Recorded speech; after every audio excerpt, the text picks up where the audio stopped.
The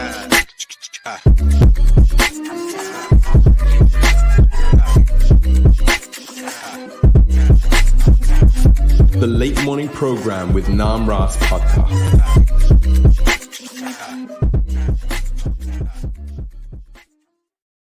Hare Krishna, everyone. You're listening to the Late Morning Program with Nam Ras, the number one Hare Krishna podcast in the world. I'm very honored to welcome Jagadananda Prabhu on the podcast today. Thank you for joining me, Prabhu. Jai Shri Radhe. Jai Shri Radhe. So Jagadananda Prabhu, for those of you who don't know, is a Vaishnava scholar.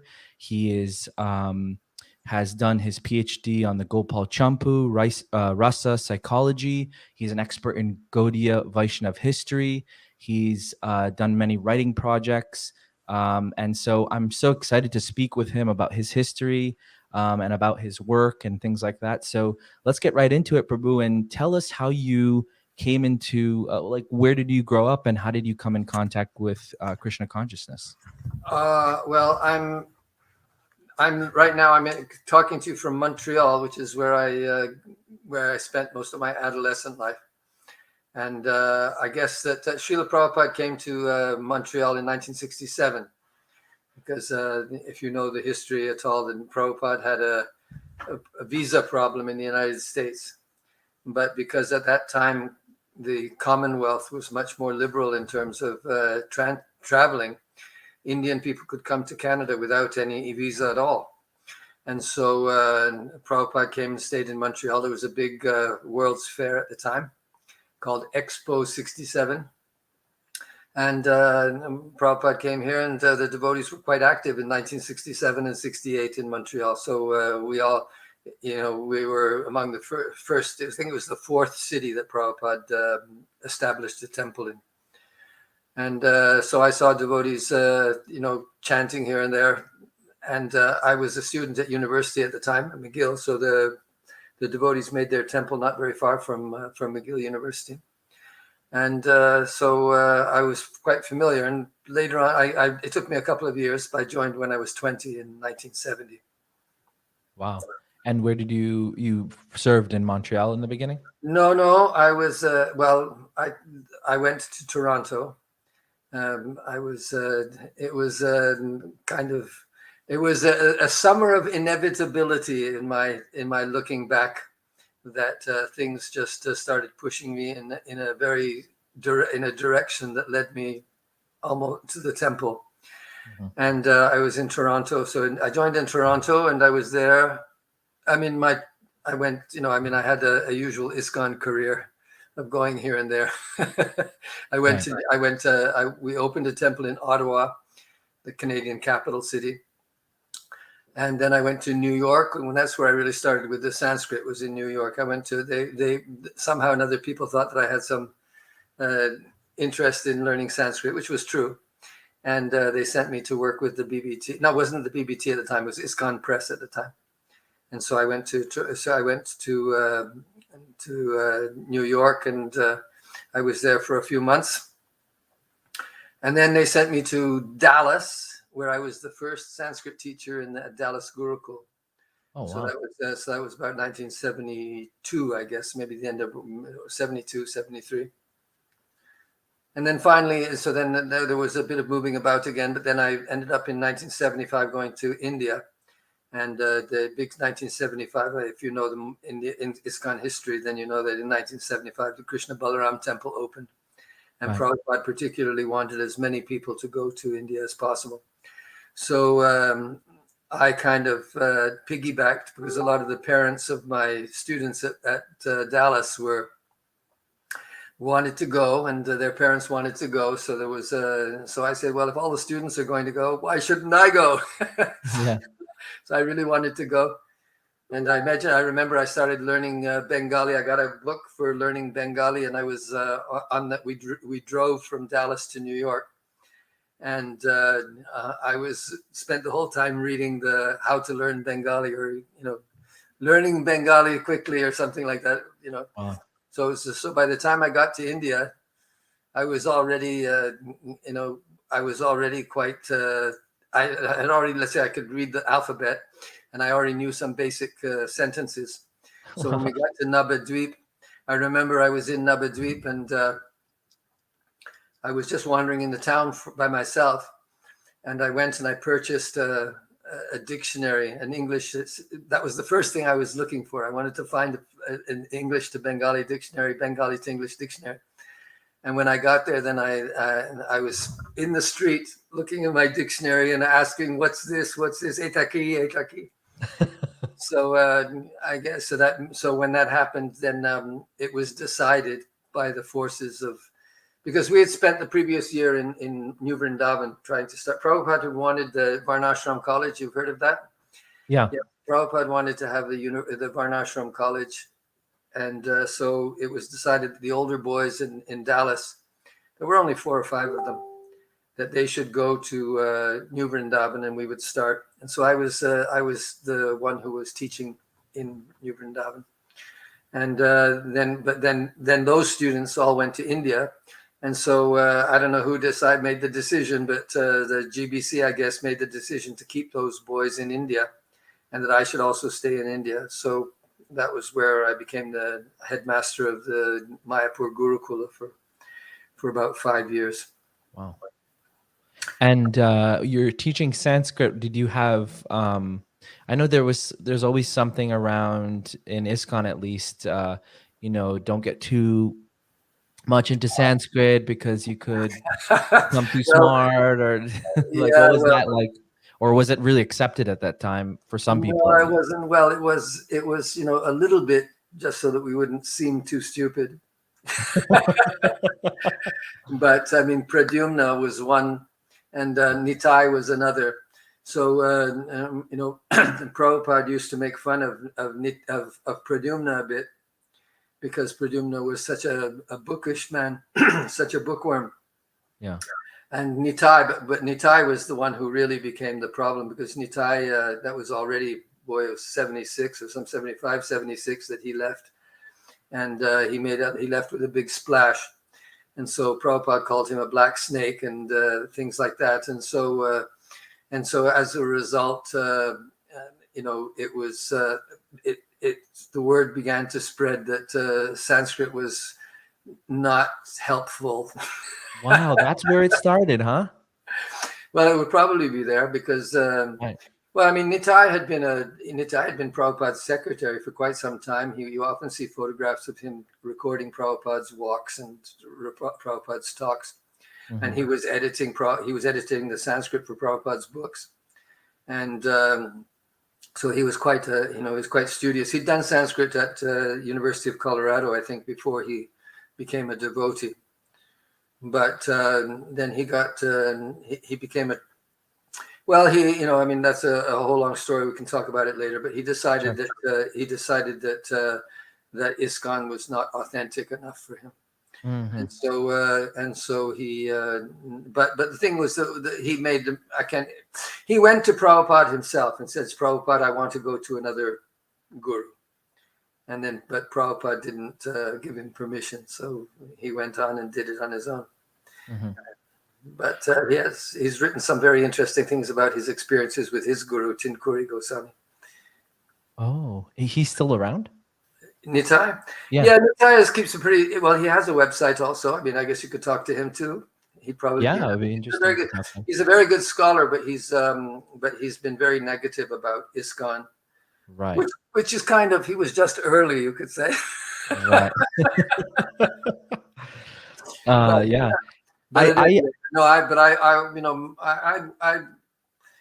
We did some, Nitai and I started the Grantha Mandir together. So the idea was that, so he was when computers first came into vogue, then he was more or less he was teaching, he was at the University of Chicago. So, University of Chicago is a very,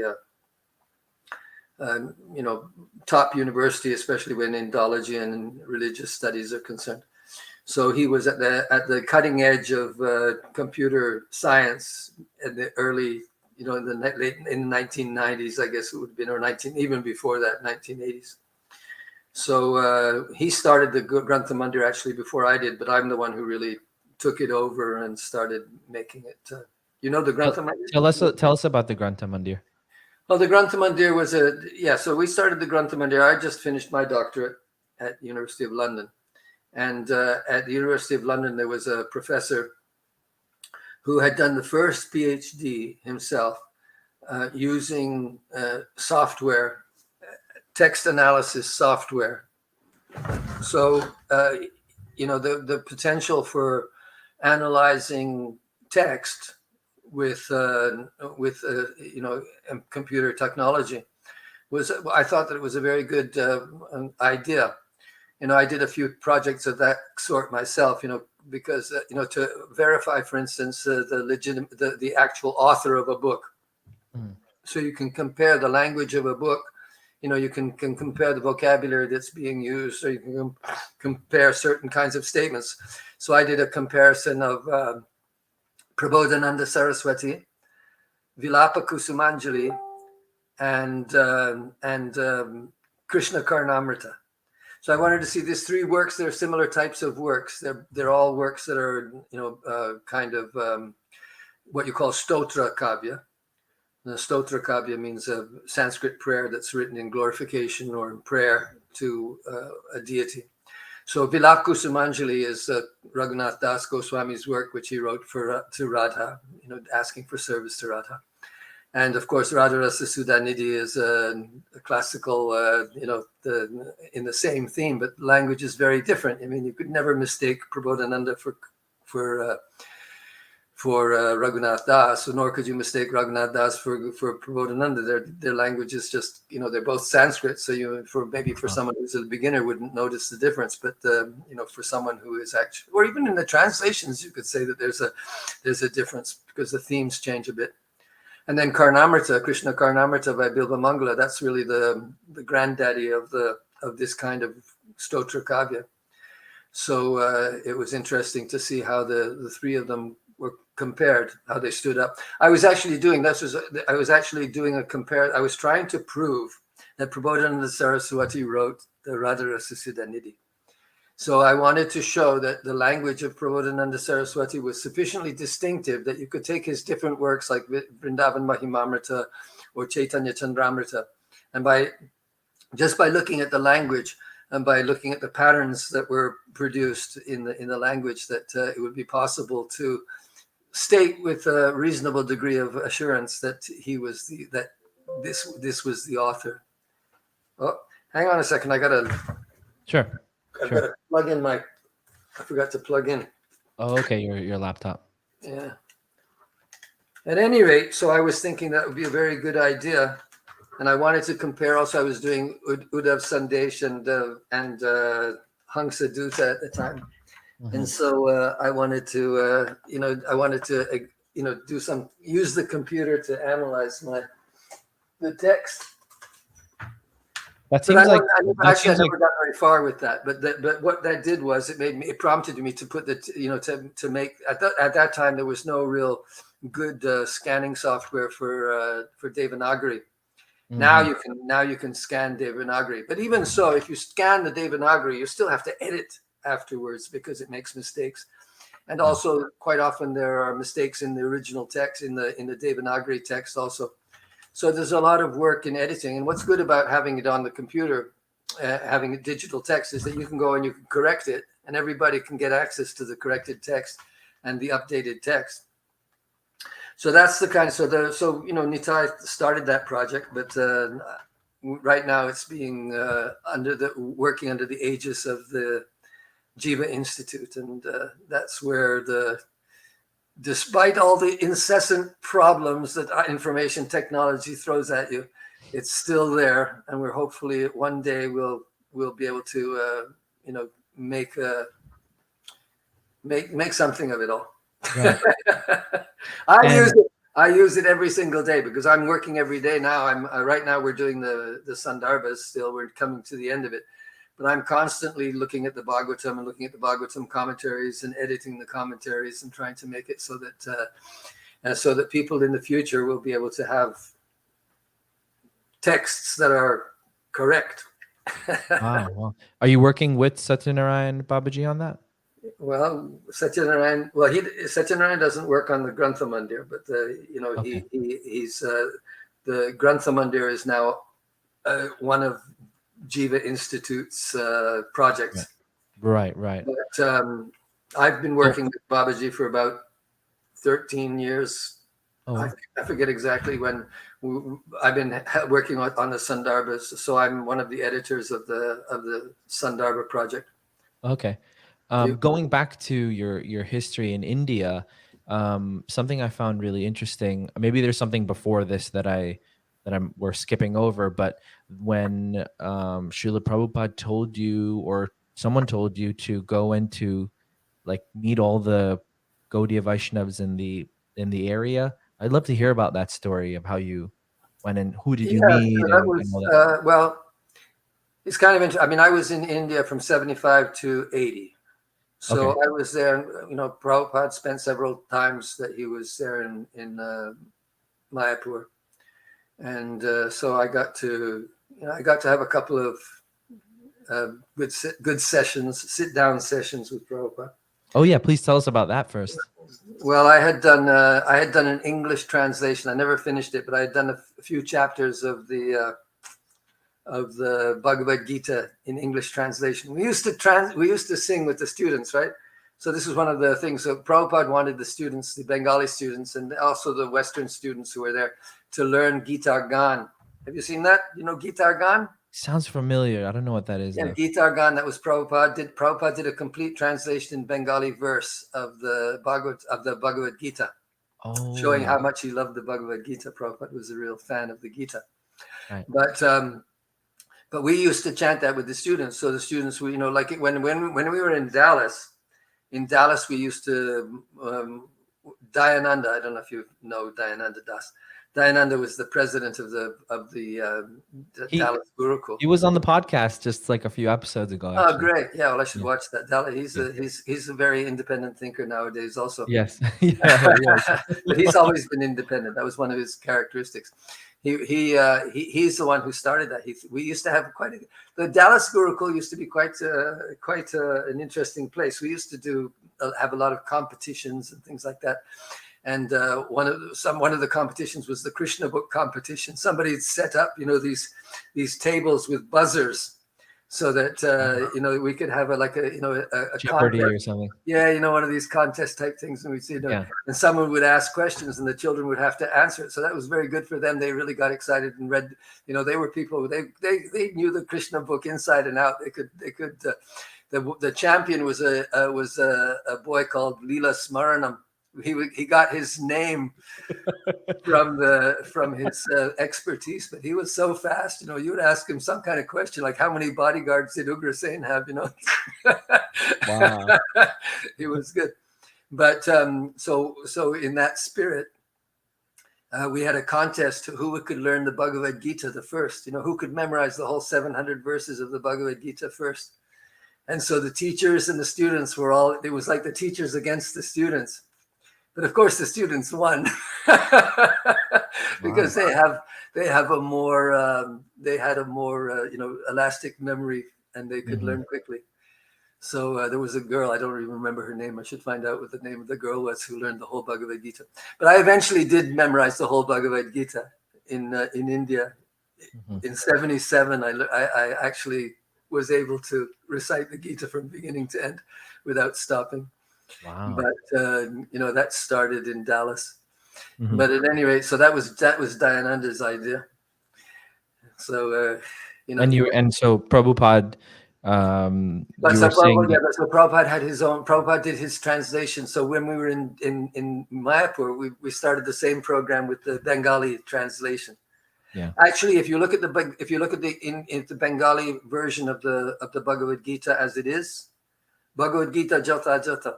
They don't even have the Sanskrit they use. They only have the Bengali, as far as I remember. Perhaps it's not every edition, but they just have the Bengali, Prabhupada's Bengali translation.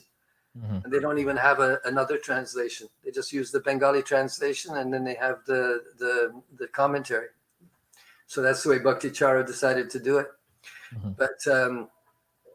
But I'm sure that's not the only version they've done. I would imagine that they did have done other ones like that. But there was certainly a version like that just had the Gita Gan. Right.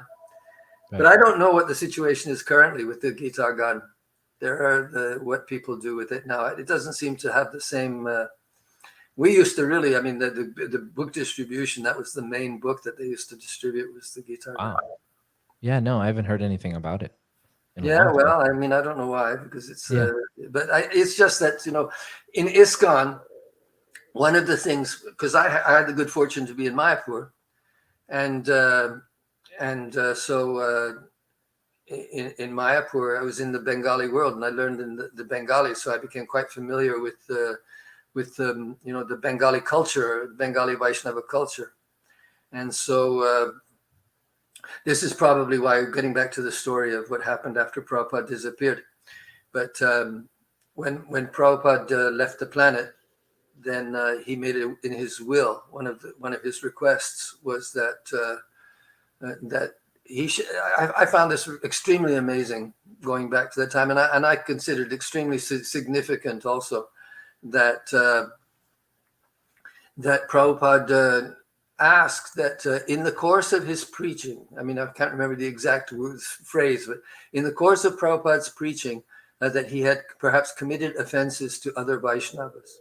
So he was feeling remorse for that, and that he wanted that after he left the world, that his disciples would go to the Vaishnavas in Vrindavan and Navadvip. I'm not quite sure if he included Jagannath Puri in that, because we didn't have a temple in Jagannath Puri, so probably not. But certainly, so, and I don't know who did it in Vrindavan. I have no idea. I never heard the story from anybody who did it in Vrindavan. Maybe it was Padmalochan or someone who did a similar task. Because Padmalochan and I were kind of similar in the way that we wandered around outside of ISKCON, besides not just simply sticking to the ISKCON tasks. And I was often engaged, as a liaison. For instance, if there was a feast and we got invited to a feast, then usually I would be the one who would go and eat. Oh, wow. I would go and eat on behalf of the devotees of ISKCON.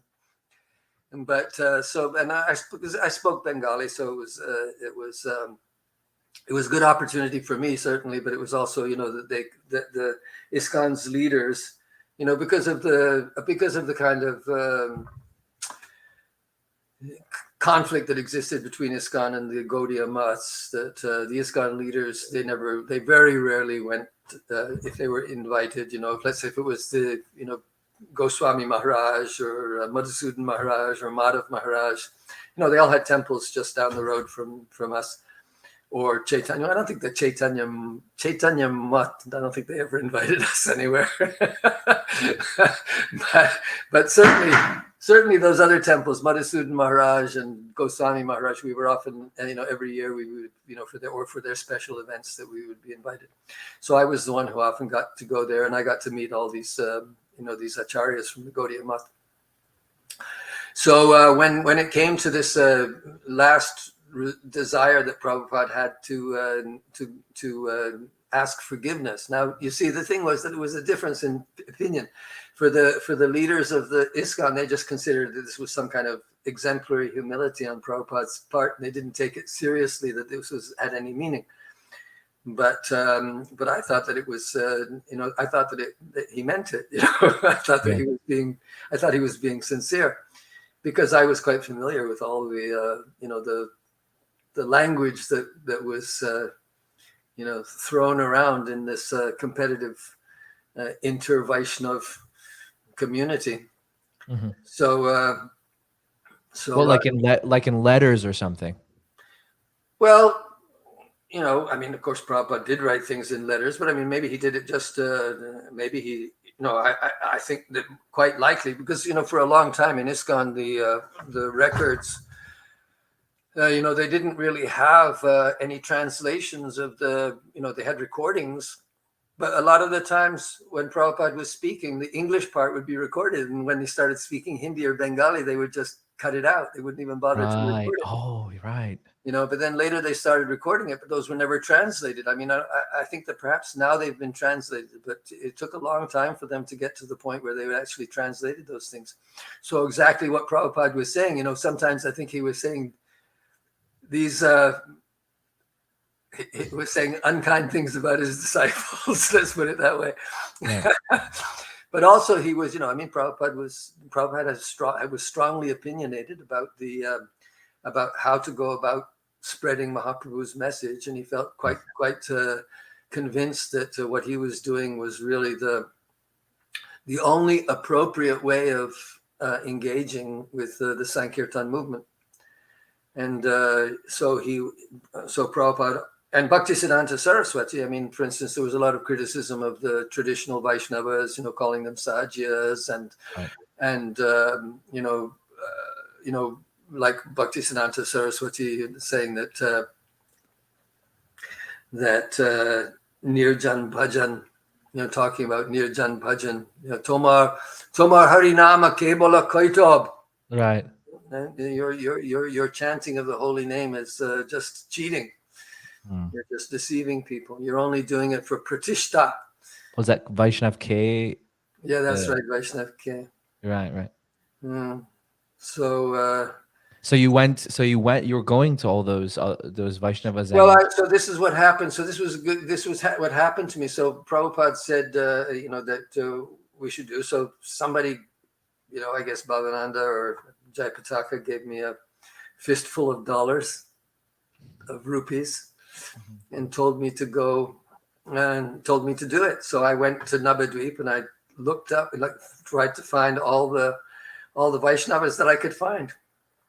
I went to I went first. The first place I went to was Birnagar. I went to see Lalita Prasad Thakur. He was the first person I went to see, and then I think afterwards I went to see the Nityananda Goswamis in Srivasangan and Madan Gopal Goswami, and then I went to the Nitai Gaurade Sham people, and I found a lot of I got to meet a ton of people. And it Madan was Gopal Goswami is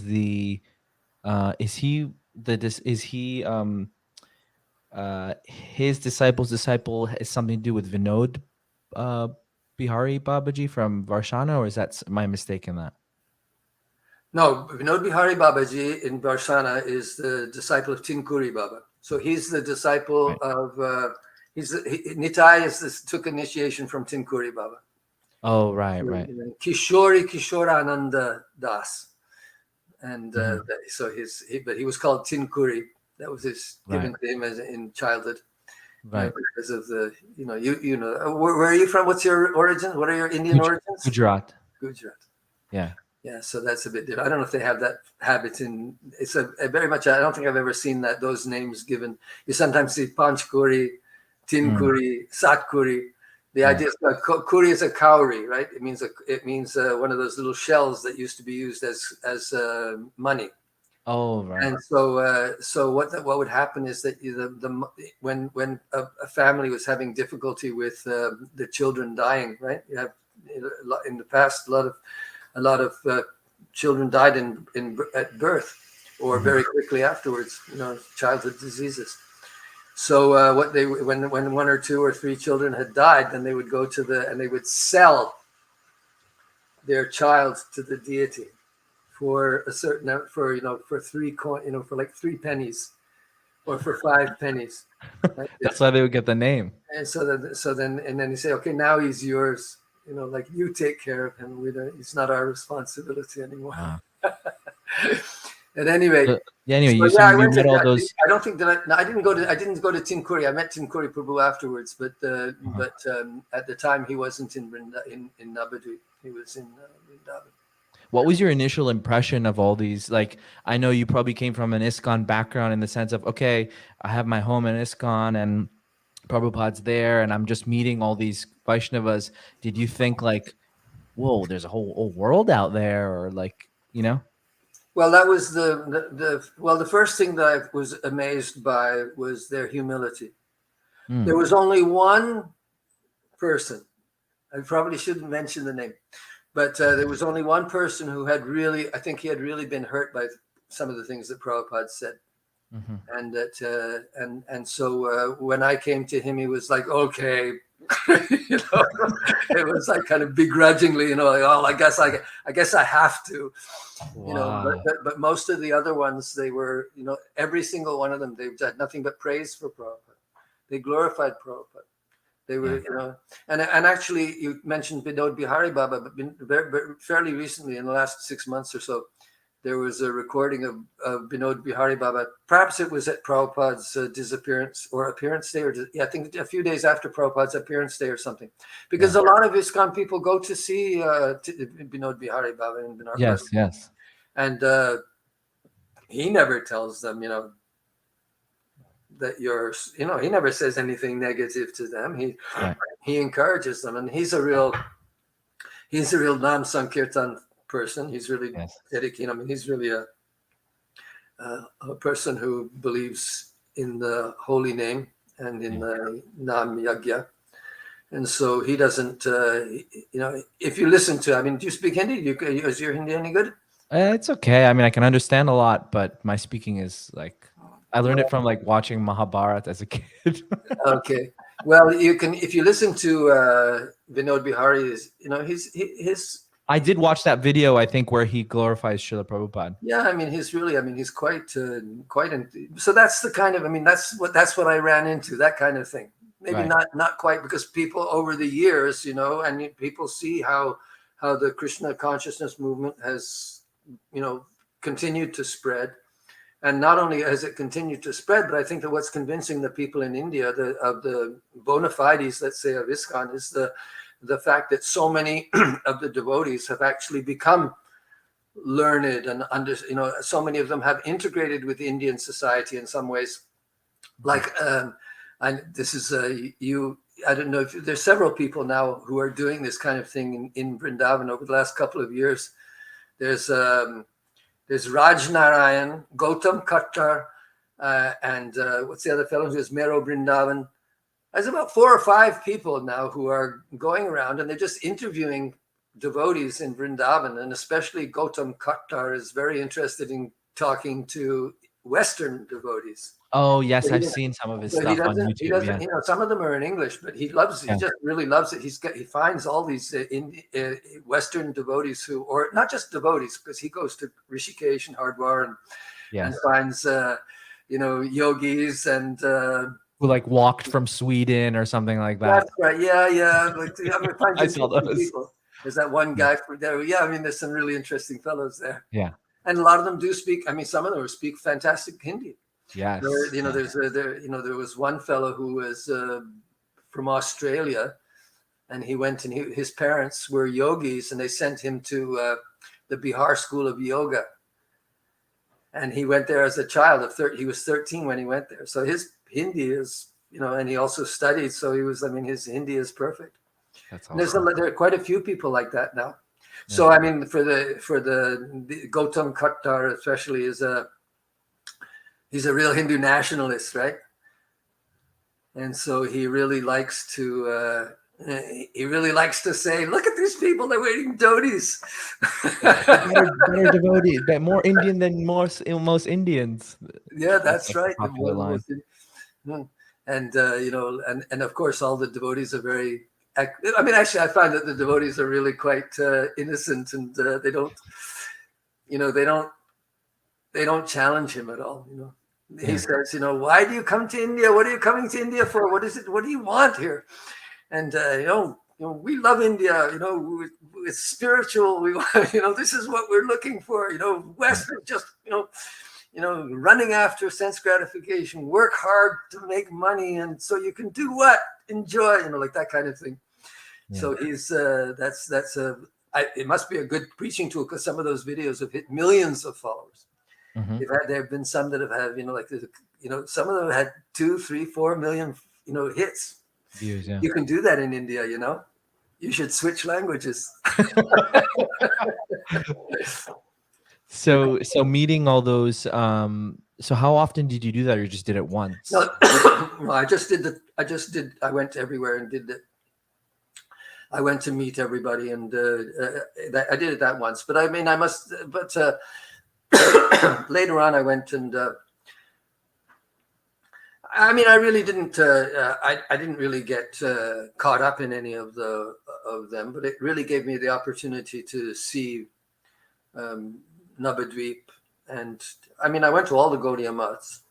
So when I met nearly all the Gaudiya Math acharyas in there. So it was a very good experience for me. That's for sure. Mm-hmm. And certainly I felt, and I was very positively impressed by all of them. You know, maybe I'm an innocent fool. No, I don't think so. I think, yeah, I mean, maybe then I was. I don't know. How old were you at the time? Well, I would have been. I was pushing. So I mean, I would have been 27 then. Yeah. Wow. But I had I was learning Bengali, and so we had a neighbor at that time. So now, if you go to Mayapur, I mean, you've probably been there. Have you been to? Yes. Been there? Yeah, I've been there. Yeah. So you know there's the I don't even know the names. They gave them all names. You know, the buildings like Conch Building and so on. Yeah. But the long building that goes all the way down the, what would it be? It would be the I don't even know what it was. It would be the eastern side, right? There's a long building there. Long building, yeah. Yeah, and on the other side there was still wasn't. Now it's ISKCON property, but at the time it wasn't ISKCON property. And Damodar Maharaj had his ashram right next to ISKCON. So he had a little piece of land there that he had his ashram, and in his ashram he was just like basically living in a hut and so on. But he used to come quite often to he was Prabhupada had a very kind of negative opinion of Damodar Maharaj, because Damodar Maharaj was just living a simple life. He wasn't going out and preaching to the world. He was, right. Occasionally we'd go here and there and give classes and so on. But he really just liked to live a simple life and live a simple devotional life, like in the old style. But he used to come to the temple quite often, and I used to read him Chaitanya Bhagavat.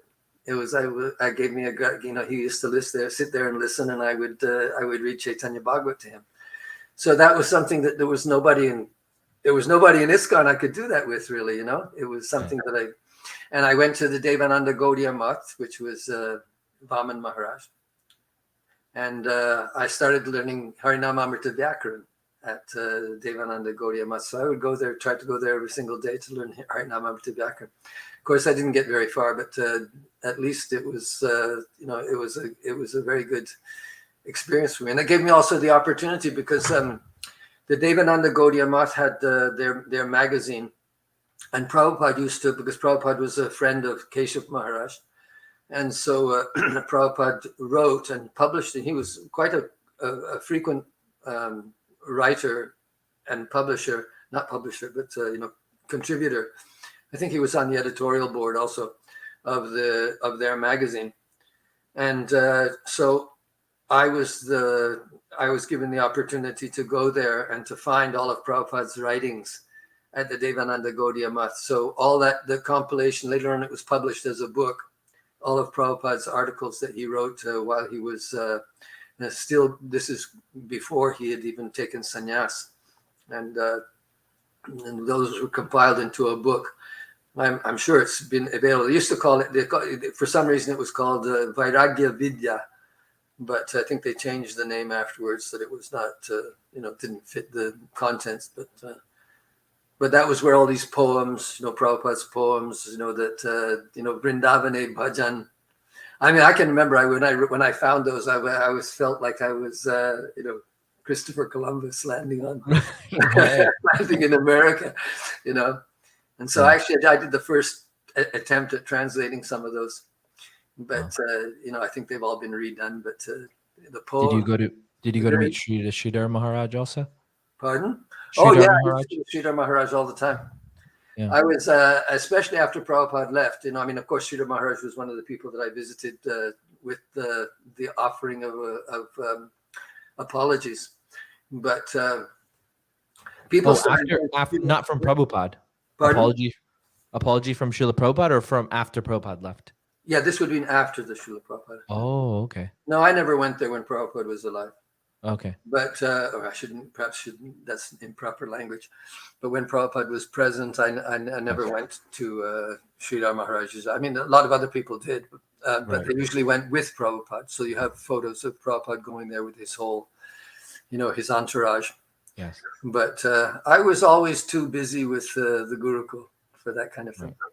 But after Prabhupada left, then people slowly started going and visiting Sridhar Maharaj. And I used to go there fairly frequently, and I used to very much enjoy it. Sridhar Maharaj impressed me a great deal, not only because of his scholarship, but because of his humility.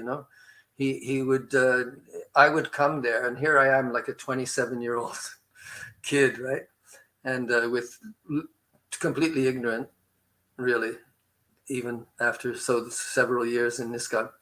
And he would come out of his room and sit down and speak to me one-on-one, right? And I mean, I found that it was extraordinary that he would give me his time like that. And he would actually, despite his age and his, physical difficulties, he would, give me a whole lecture, right? A personal lecture on on the Bhagavatam. So that was very inspiring also for me. Mm-hmm. So later on, I mean, later on, of course, when I left ISKCON, then Sridhar Maharaj was not very happy with me, and I went to see him one time. But tell us about the events leading up to why you left and all that. Well, that's a bit of a complicated story, and it's controversial from the point of view of ISKCON. And from the Gaudiya Math also. And this is why, Sridhar Maharaj really, he was uncompromisingly tough with me when I left ISKCON, because I went to Lalita Prasad Thakur. And Lalita Prasad Thakur had been in a long kind of, argument with the Gaudiya Math. Prabhupada didn't think, Prabhupada went a few times to visit. That was really one of the things that attracted me to Lalita Prasad Thakur. Because in about 1972, when Prabhupada was first really establishing things in India, then one of the things that he wanted, I think, was to have Bhaktivinod Thakur's birthplace as an ISKCON center. Mm-hmm. And so he went there and tried to negotiate with Lalita Prasad Thakur. And I think that Prabhu, when he spoke to, he didn't come right out and say yes or no, but he, like this is often the case of negotiations in India. I don't know if you have that, but Indian people are not necessarily straightforward in the way that they deal with people, but you can kind of tell if someone is for or against what you're talking about. Right. But they'll tend to nod and say, okay, yes, we'll do it. Let's talk about it, but they don't really mean it. And I think that was the kind of situation Prabhupada thought, that Lalita Prasad Thakur was ready to turn Birnagar over to ISKCON. Could we take a step back first, Prabhu? Like, can we explain for those of you who don't know who Lalita Prasad is and that kind of history? I have a picture up here I just wanted to share of Prabhupada and Lalita. Oh, yeah, well, that's a good one. That's not the best one. There's a better one than this, but this is a good one also. Is it over here somewhere? There's one of where the two of them are laughing, right? This one here? Yeah, that's it there. Show that one. That one. I have this one on my altar. Oh yeah, that's on. Okay, that's my website there. Oh yeah, there you go. There's your website. Google goes straight to there. Pretty cool. Yeah. So yeah. Tell us about him. Yeah. Obviously, Prabhu is saying something that's making Prabhupada really laugh. I often, I sometimes speculate on what they're saying to each other.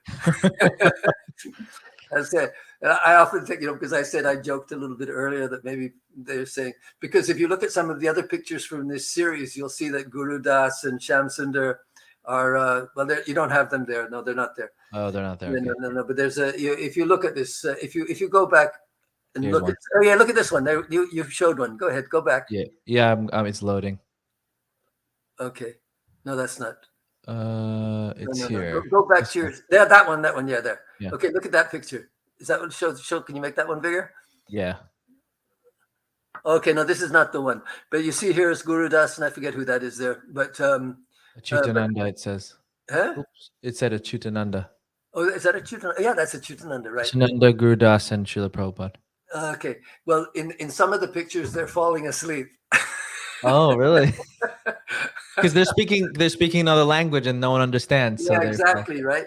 yeah. Yeah, so there was, but I think that maybe he was saying something about that. But Si- anyway, just or sometimes I think that Lalita Prasad Thakur is saying, "Why don't you just give me one of your, well, just give me one of your disciples, or give me a couple of your disciples." It's like that Right. sort of help.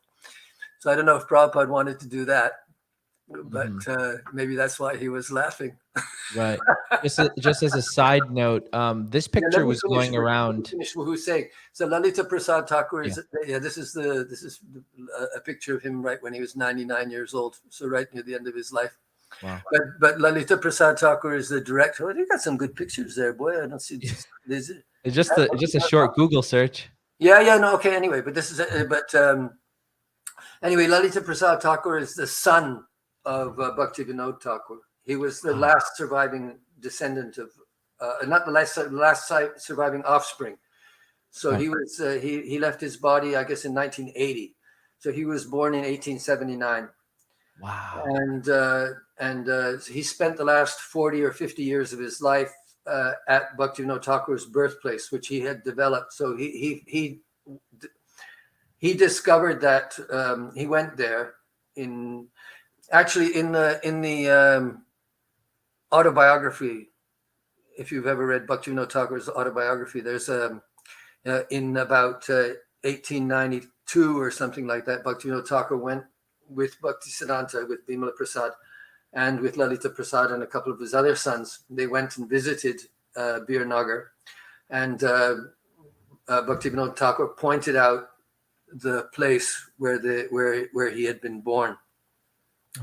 And so in about 1920, I think 1921, Lalita Prasad Thakur, when he broke off with the Gaudiya Math, then he went and found that place. Lalita Prasad Thakur actually had possession of the Swananda Sukhada Kunj and Surabhi Kunj. So those are both in the Swarupganj side of Mayapur. And he also had before that he had found the birthplace of Bhaktivinoda Thakur in Bir Nagar, and he had purchased. At that time, I don't think they owned the property any longer. I'm not exactly. Basically, what had happened is the whole place had gone into complete abandonment. It had completely fallen apart. The original household of Bhaktivinoda Thakur's maternal grandfather, right? Bir Nagar was the home of Bhaktivinoda Thakur's mother, and her father was the person who owned this, who was the jamindar. So he was the possessor of a large plantation there. So he had he had a very large land holding there. But eventually he started to lose it. Bhaktivinoda Thakur talks about this in his memoirs, about how his grandfather started to lose everything. The reason, he said, you know what he says? He says that he had his wife. He had no sons. You see, I think he had a son, but his son had died, and I'm not getting the details now. But he needed an heir, and so he wanted to have a son, and so he kept marrying. He got married 3 or 4 times in order to find a son, but each time he did so, or at least, his wives were avaricious, and they had, each one of his wives had hangers on, like brothers and uncles and cousins, and they all came to him, and they were just, bleeding him dry, and because of all of this, he actually started to lose, and he made bad investments and things like that, and so he was losing the property there in Bir Nagar. So by 1857, or no, maybe before 1855. What was the year? The year 1855, I guess it would have been. Bhaktivinod Thakur was studying in Calcutta at the time, and then there was a plague. The plague hit Birnagar, and it's a very, very interesting description in the memoir of Bhaktivinod Thakur coming. He's just a 17-year-old boy, and he's coming back to he's been studying at an uncle's house in Calcutta, and he comes back to his own hometown, and he arrives there. In those days, they used to travel up and down the river by boat, and he arrives in Birnagar, and people are just dying. All the houses, there are people dying in the houses. Everywhere you see, bullock carts pulling, loads of dead bodies to the burning ghat, and so on. And he's only there. He gets his mother out of there and gets his sister out of there as fast as he can. But the description is really. He wrote one of his first poems in English in Bengali, excuse me, was a description. Vijan Gram, Vijan Gram means the empty town, the town that was the village that was emptied out. And so really Birnagar after that time, it was set back because it's actually Bhaktivinod Thakur's memoirs of his childhood. That's really the best part of his autobiography, because he talks about, he's really quite, in many ways, he enjoyed his childhood in Birnagar. I heard that some people don't it's like banned in some societies to read that autobiography for some reason, because I think it's like it makes like the humanness of him like too much, because he talks about all kinds of things about his previous to becoming a devotee of Krishna and things like that. Well, I've actually written on my blog about this, because Narayan Maharaj. So I have a great respect for Narayan Maharaj. I won't mince words. I think I have great respect for Narayan Maharaj, and I always liked him when I was a Gaudiya Math, when I was an ISKCON person. But later on, he also didn't approve of my movement, of my leaving ISKCON. Yeah, he didn't mind people leaving ISKCON to come to him. Right.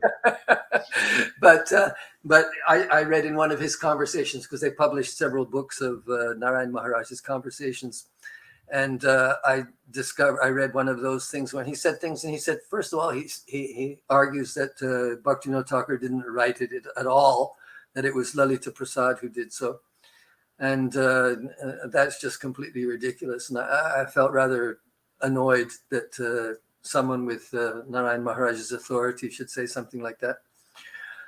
Going back to Lalita Prasad, maybe we can explain why he was such a controversial figure. Like you're saying, Sridhar Maharaj or Narayan Maharaj didn't approve of you going there. Yeah, well, we should start by saying that Lalita Prasad Thakur asked his father, so he would have been about 16 at the time. So he asked Bhaktivinod Thakur to tell him something about his life. So the memoir was written specifically as a letter to Lalita Prasad Thakur, or at least it takes the form like that. But it's written for his son. It's written for Lalita Prasad Thakur. Lalita Prasad Thakur asked him to do it, and so he writes. And quite often in the as he's telling the story, he actually mentions Lalita Prasad directly. He says Lalit, calling him Lalit, and saying things that you did like this or you did like that, something like this. Like, for instance, Lalita Prasad, he took Lalita Prasad to Vrindavan when Lalita Prasad was 1 year old. Then Bhaktivinod Thakur took a trip to Vrindavan, and he says that that he mentions Lalita Prasad Thakur urinating in the temple. Things like that. The little baby, like that kind of thing. So, so you get a little bit of that in there as well.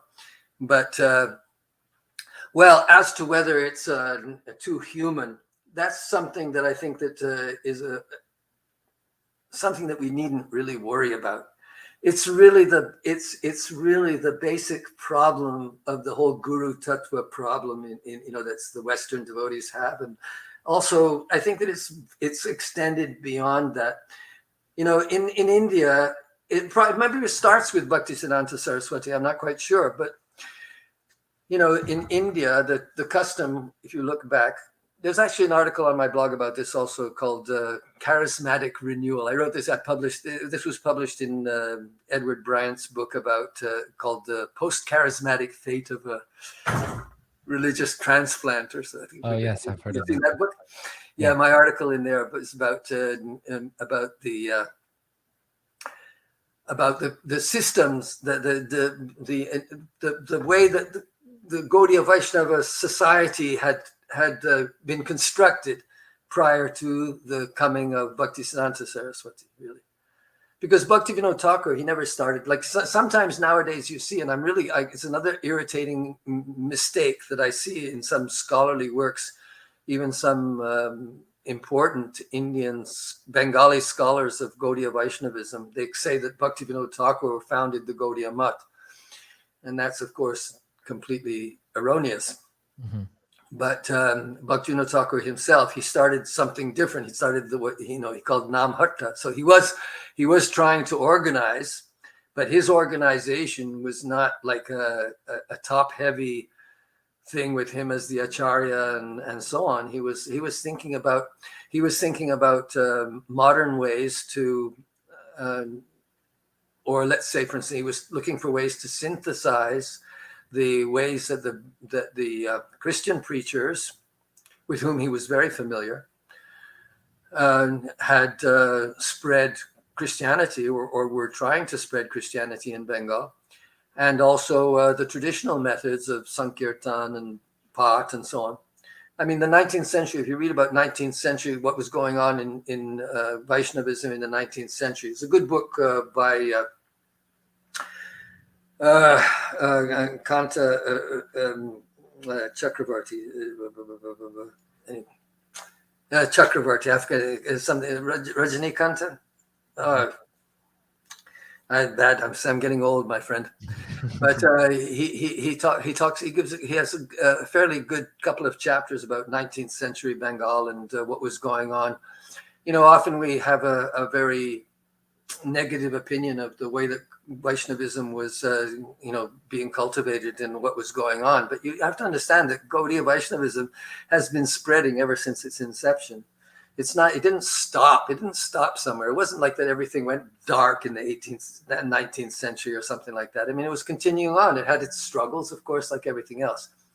But there was a particular social system that had developed, that was centered around the Goswamis, around the Nityananda Vakshas and so on. And they were, generally speaking, they were the leaders. Now, of course, whenever you have a kind of system like that, there's always opportunity for corruption to settle in.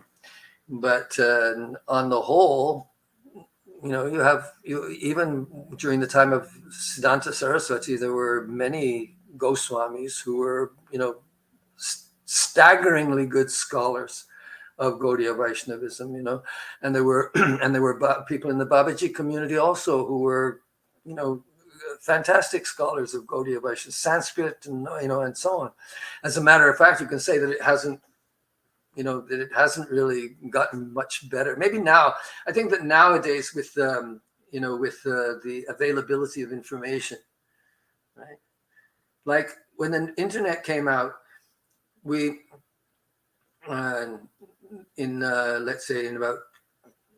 think that there were several forums that started in the early 2000s. It's really when it started. I mean, I guess it started in the 1990s, but when most of them were kind of listserv. You remember that listservs? I guess you might be too young for that, right?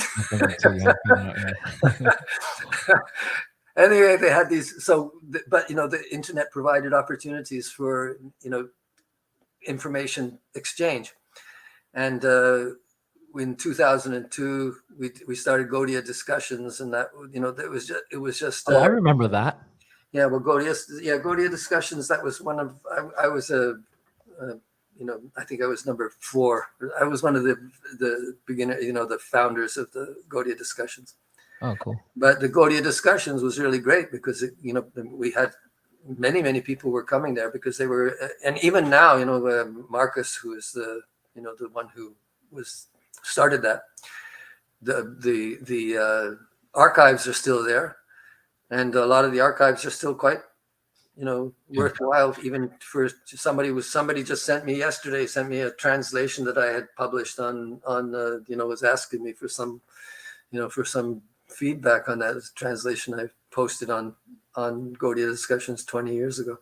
You were tying that in with the problem with Guru Tattva with the I'm sorry. Yeah, so I'm talking mostly about this. So the availability of information is there, but what's happened with Guru Tattva? So over the years, right? So I was talking about the 19th century and the way things go, but of course, all the way through, if you even look back to Chaitanya Bhagavat and so on, always this question of the humanity and the divinity of the Guru is a problem that has come up, and and where do we actually draw that line?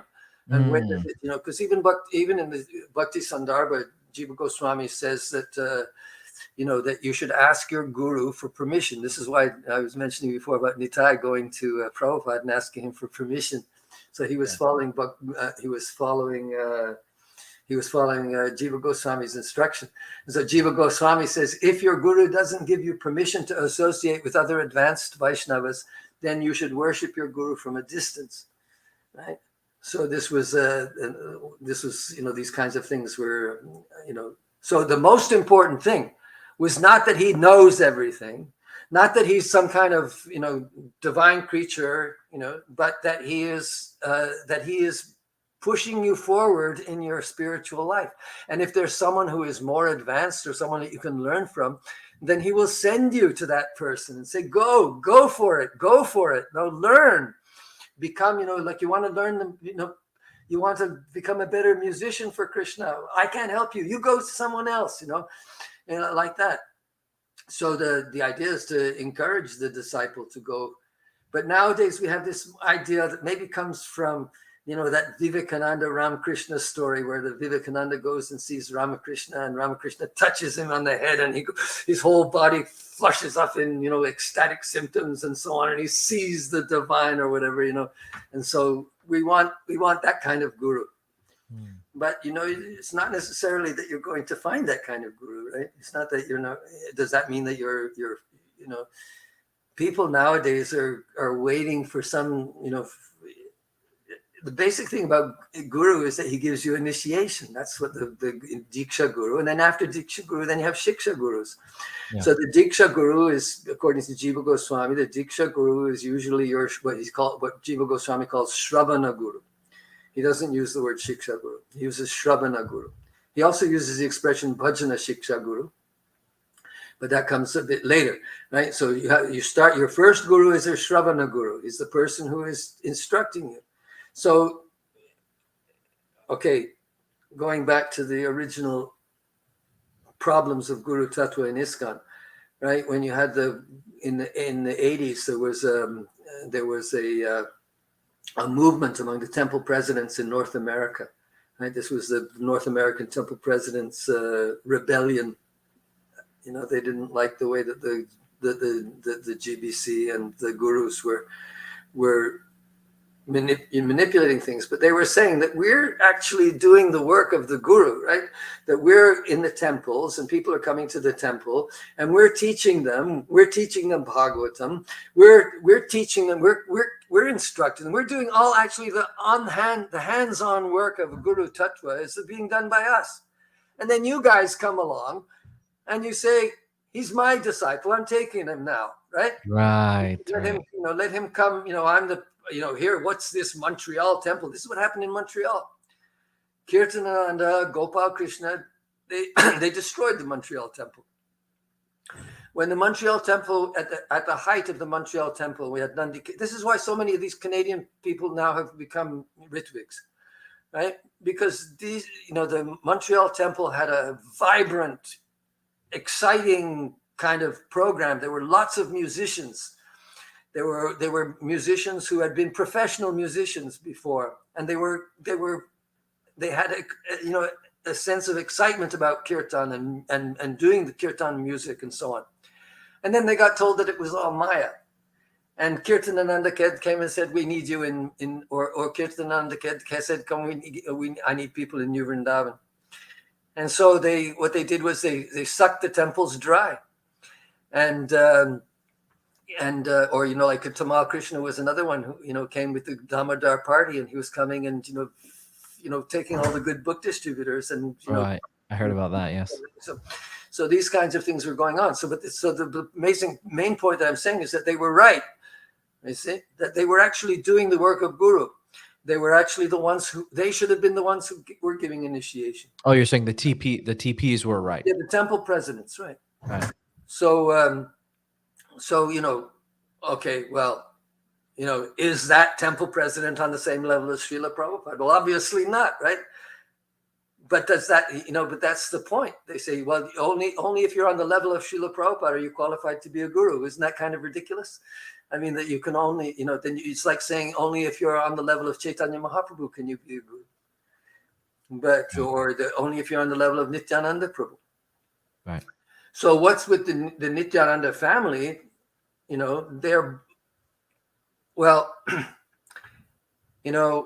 this is another important thing that kind of gets into the discussion about birth, right? So for many of the Indian people, Western devotees, I was talking before about Binod Bihari Baba speaking very positively of ISKCON and Prabhupada because of the, so many of the devotees are becoming actually really hungry for bhajan, really hungry to understand, like to get into the, to deeply enter into this Krishna conscious culture.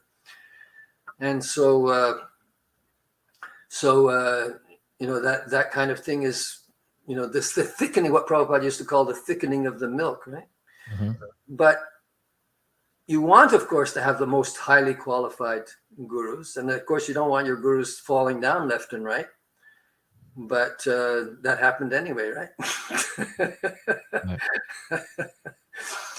So, that ISKCON, I mean, when I left ISKCON, it was just at the beginning of the whole, when things started to stir up, and there was I don't know to what extent, many of the devotees will know all this history, but, Pradyumna wrote a letter, and then Yashodananda and some of the other people in Vrindavan, but especially Pradyumna and Yashodananda, and they were the ones who kind of first started asking questions about whether the way things were going on in ISKCON was really the right way to do it. Right. Because if you don't want to be, if you're you want to be humble. A devotee should be humble. But okay, where was I there? So I mean, you're tying this all in with why Lalita Prasad Thakur was controversial. So let's go back to that. So I'm just saying. So the first error is that not necessarily every that it wasn't that the whole of Gaudiya Vaishnavism had somehow become completely gone to the dogs. Yeah. It was the fact was that the British came to India and introduced the modern world to India, and the Christians were coming and criticizing Indian religion and Hinduism left and right. And a lot of the educated people like Bhaktivinod Thakur, they became sensitive to the criticisms of Christianity. And Bhaktivinod Thakur, if you read some of his earlier stuff, like his thing on the Bhagavatam, have you ever read that? The little book called the Bhagavatam by Bhaktivinod Thakur, which is I think his very first. It was one of his very first writings, if not the first. It was a speech that he gave, and then he published the speech. But he's speaking to an educated audience, which would have included British people, some non-Indian people. So he's quite, so if you read, that's a really good little thing to read to get an impression of Bhaktivinod Thakur in his early years. I mean, he would have been he was already a magistrate at the time. So he did this in Dinajpur, I think. But I mean, he was no longer a student when he was, it took him a while to come around to Krishna consciousness. But when he read the Bhagavatam, then he had this, it's a very modern way of looking at things. It's very different, really, from the way that Bhaktisiddhanta Saraswati spoke. Because Bhaktisiddhanta Saraswati knew Bhaktivinod Thakur when he was already, in a position of authority as a devotee, as someone who was writing and who was being recognized and was actively, preaching for the birthplace of Chaitanya Mahaprabhu and these kinds of things. So they knew him as a full-fledged Vaishnava. So, but in his autobiography, Bhaktivinod Thakur gives us a lot of his background, and you see from his early writings also that his attitude wasn't exactly, the way that an ISKCON devotee would have read the, Prabhupada's books and would have known Vaishnavism through someone who spoke authoritatively like Prabhupada did. Rather, he was coming from, Bhaktivinod Thakur was coming from a Christian education, really. He got he was very interested as a teenager and as a student. The presence of Christians and Christian preachers was very strong at the Hindu college. And they were there, the Christians were there because they were, they also know yad yadacharati shreshtas tattadevetaro janat. You want to get the cream of the cream, and then if they convert to Christianity, then they'll lead the people to Christianity. Right.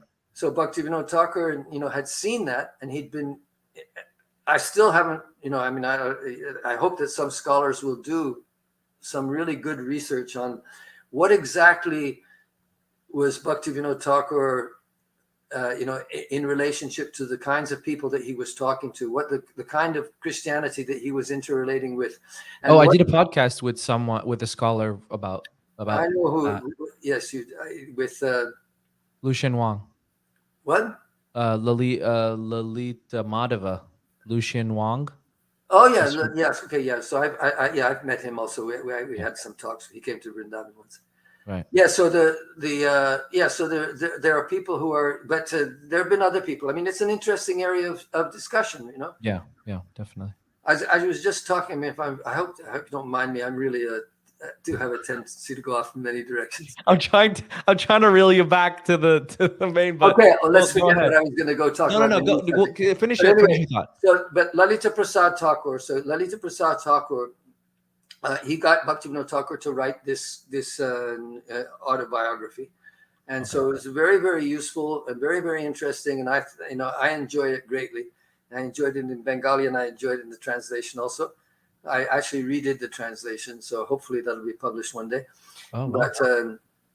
But the main problem with for Gaudiya Math and ISKCON, the reason that Gaudiya Math, the Gaudiya Math published it.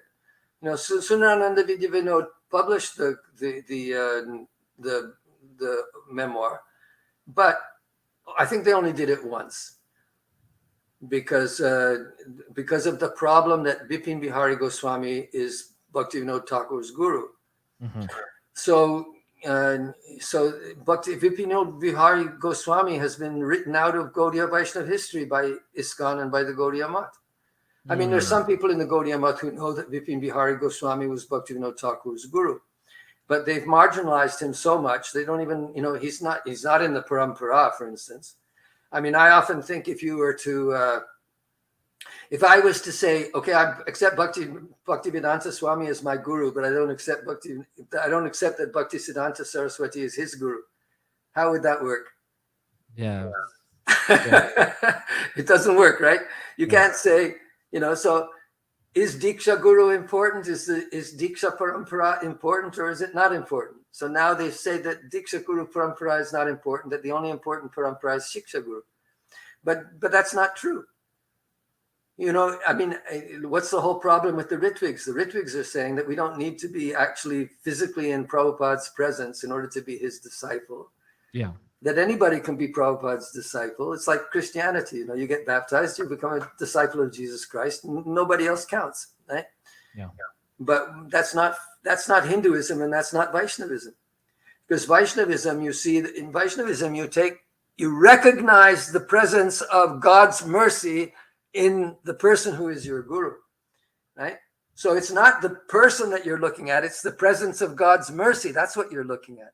That's what makes the guru, right?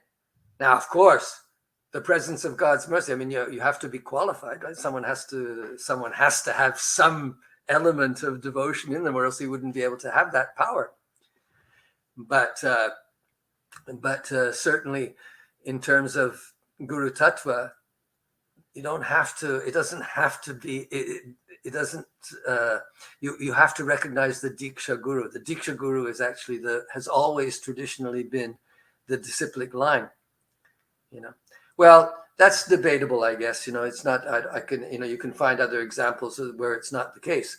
But generally speaking, like for instance, in the Shankara Sampradaya. So Shankara Sampradaya, really, when you're talking about Guru Parampara in India, then really other than the Brahmin lines, right? The Brahmins also trace their line through birth, going back to, the Adi Rishis, to Gautama or whoever happens to be the founder of that particular Brahminical line.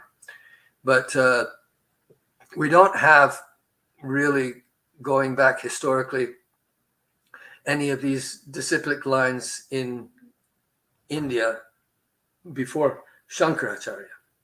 So Shankaracharya. So now, if you look at Shankaracharya, so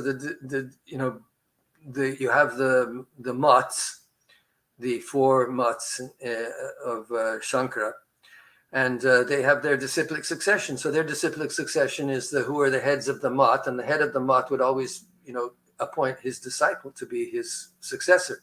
And like in Madhva Sampradaya, it's the same thing. In Ramanuja Sampradaya, it's pretty much the same thing. So that was the tradition, that it was a Diksha Parampara. And then when the Gaudiya Sampradaya started to figure out how to, continue its lineage, right? We don't have any lineages really. If you look in Chaitanya Bhagavat and Chaitanya Charitamrita, you won't find anything going beyond Madhavendra Puri. Madhavendra Puri's name is the earliest name for any guru. But there you have right away, Madhavendra Puri is the initiating guru of Ishvara Puri. And Ishvara Puri is the initiating guru of Chaitanya Mahaprabhu. But then Chaitanya Mahaprabhu has no initiated disciples, right? It's stated directly in the commentary to the Hari Bhakti Vilas. There, in his commentary, Sanatana Goswami says that the avatar doesn't actually give initiation. So it's actually an interesting observation on the part of Sanatana Goswami. So really, what happened there was that Nityananda and the other parshads, they became de facto initiating gurus, right? So it wasn't necessarily so you don't see any Guru Parampara in the Gaudiya Sampradaya that goes beyond a parshad of Chaitanya, right? So that's when we say, so the whole idea of the Pancha Tattva, that you have, Sri Krishna Chaitanya Prabhu Nityananda Sri Advaita Gadadhar Srivasadi Gaura Bhakta Vrinda. These are the 5 categories of Sampradaya acharyas, or Guru acharyas of the Sampradaya. So Nityananda is the most important one, right? In the Chaitanya Charitamrita, he's the main branch. And then Advaita is the second important branch, then Gadadhar. And then you have Bhakta Vrinda, so Srivasadi Bhakta Vrinda. So all the Chaitanya Mahaprabhu's associates were qualified to be Diksha Gurus. So you still have so many, you have, like Dhananjaya Pandit. So Dhananjaya Pandit wasn't exactly the most important disciple of, associate of Chaitanya Mahaprabhu, right? But he's mentioned in the Chaitanya Charitamrita. But why are they mentioned in the Chaitanya Charitamrita? They're mentioned in the Chaitanya Charitamrita so that their disciplic lines can point and say, yes, there is our authority. That's where it's coming from. So the idea is a little bit different, right? The idea is that there's a kind of connection with the incarnation. All right. It's a physical connection with the incarnation. Why is that important? Because it's important because Chaitanya Mahaprabhu entered into the world, right? He came from the spiritual world and entered into the material world. So when Chaitanya with Mahaprabhu was in the material world, right, he had his associates who were also coming from Goloka. Yeah. So you're saying basically that we shouldn't just disregard the Diksha line, that it's commonly done. Well, you wouldn't do it now. That's like I gave the example. Bhaktivedanta Swami is the disciple of Bhakti Siddhanta Saraswati. What is ISKCON saying now? ISKCON is saying that if you're a disciple of you have to, in order to be a qualified guru, you have to be an initiated disciple of Bhaktivedanta, or in initiated disciplic succession, right? Right. I mean, if you want to be a member in good standing of ISKCON, ultimately you're expected to be initiated by someone who is a guru in good standing in ISKCON, right? Yes. So you wouldn't be able to skip a step. You wouldn't be able to say, "Oh, he's my Shiksha guru. I don't need to really be if you want to be a guru yourself. I mean, if you're going to go and initiate someone, if you want to decide that today I'm going to initiate somebody, what would you initiate them in? Some mantra that you read in a book, right? You could. I think it's just assume that that person also has Diksha. Exactly. And so when you put the picture on the altar, whose picture are you going to put? You're going to put the pictures of the people who are Diksha gurus, right?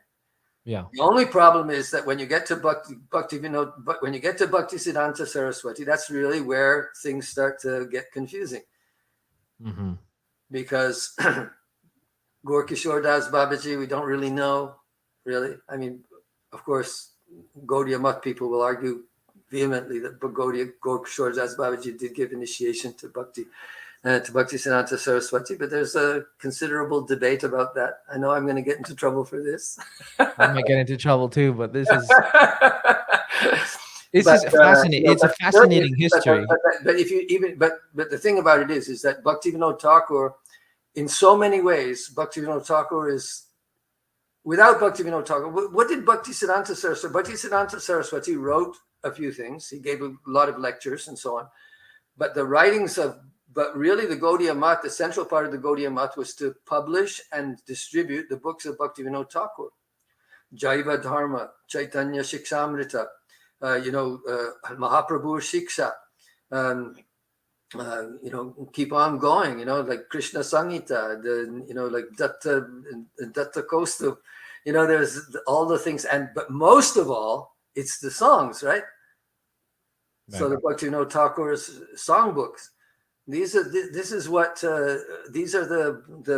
the building blocks of the Gaudiya Math. Gaudiya Math was built on Bhaktivinod Thakur.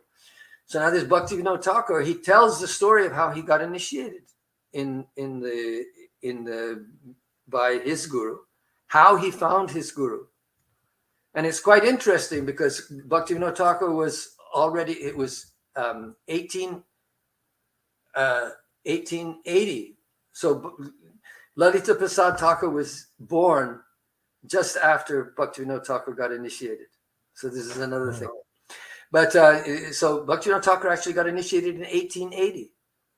So he'd already been a practicing Vaishnava for many years, right? Bhaktivinod Thakur really became a Vaishnava between 1870 and 1875 when he was living in Jagannath Puri. That's really where he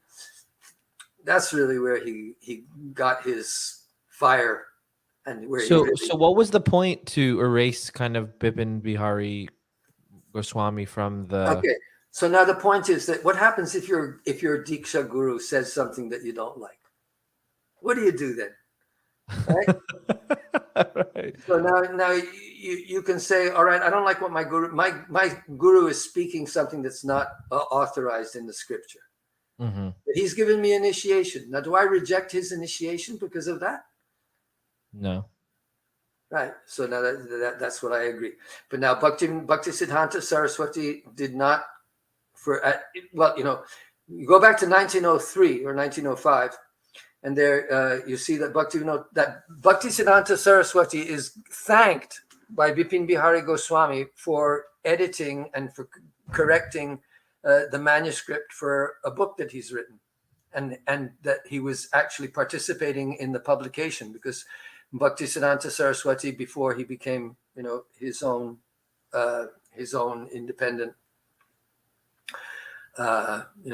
He became an acharya himself. Before that, he was working with Bhaktivinod Thakur on the press that they had, and and I think that he was considerably, no doubt he went to Jagannath Puri with Bhaktivinod Thakur between 1900 and 1903.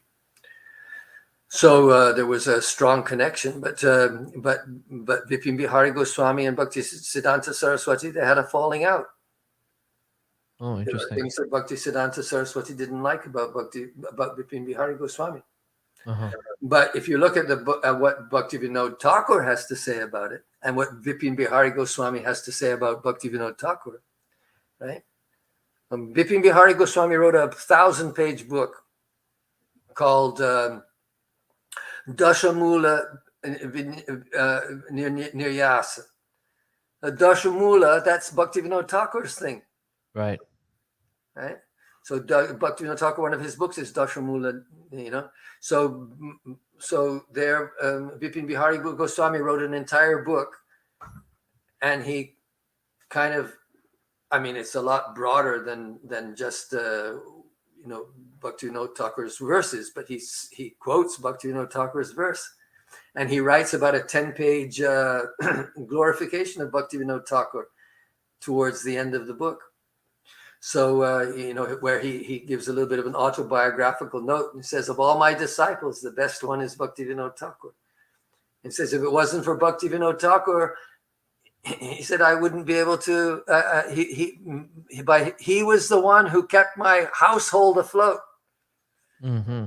He was that important in terms of providing for for his activities, for his preaching activities and so on. And the title Bhaktivinod was given by Vipin Bihari Goswami. Oh wow! So that this was when you see that the acharyas of Bhagnapara, right? But Vipin Bihari Goswami is in the family of Bhagnapara, which is a branch of the Nityananda Vangsha. So he's actually the founder of the Bhagnapara line is Ramai Thakur, who's Ramchandra Goswami, and Ramchandra Goswami was the adopted son, and Diksha disciple of Janava Mata. So Ramai Thakur never actually knew Nityananda Prabhu, but he was the disciple of Janava Mata, and he went to Vrindavan with Janava Mata. And when he came back from Vrindavan, after Janava Mata merged into Gopinath, right? Then Ramai Thakur returned to Bengal, and he went to this. Actually, what happened was that he went into a forest where there were, where there were lions, where there were tigers. The word Bhagnapara. So Bhag means, Bhag means tiger, right? Mm. So and Na. So I don't know if this is true or not, but that's what they say. Bhagna. There's no tigers here. This is the place where there's no tigers. So apparently Ramai Thakur was famous for having, through his spiritual power, to have driven away the tigers. We're kind of running out of time, but I want to. We're already running out of time. Yeah, it's been an hour and a half. I want to really hone in on this. Your meeting of Lalita Prasad Thakur, and then how let me just you decided to join him. Yeah, so, it happened, I guess this was about 1979, as I was saying. This was the time when Pradyumna came to Mayapur, and he had his famous letter where he was starting to ask questions about how things were. I'd been a gung-ho 11 acharyas person. Oh, I was the cheerleader number one. I even wrote a song in Bengali that that I think it was sung once at the Mayapur festival of 1978, and it was it had all the 11 gurus' names in it. Was it Egaro Mahajan, Jaya Jaya Guru Dev Egaro Mahajan, Jaya Jaya Guru Dev Agaro Mahajan. So I had to, there were many people like Yashodanandan who were not very, and even now, the person who sang the song was Satwik Das. I don't know if you've heard of him. He lives in Calcutta now. He's an Italian devotee. He married an Indian girl, and he's been living. I don't know exactly what he does for a living, but he's been living in Calcutta all these years. But he was he was a brahmachari in 1978, and he was a kirtan leader, and he sang the song. So both of us, and now he's become a Ritvik. Wow. So the song was not a blessing really to us so much, or maybe it was, I don't know.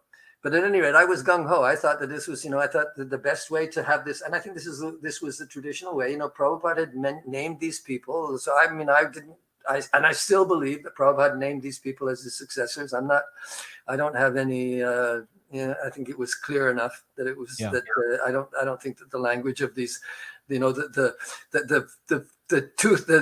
picking away at Prabhupada's letters to try to make him say something that he didn't say, But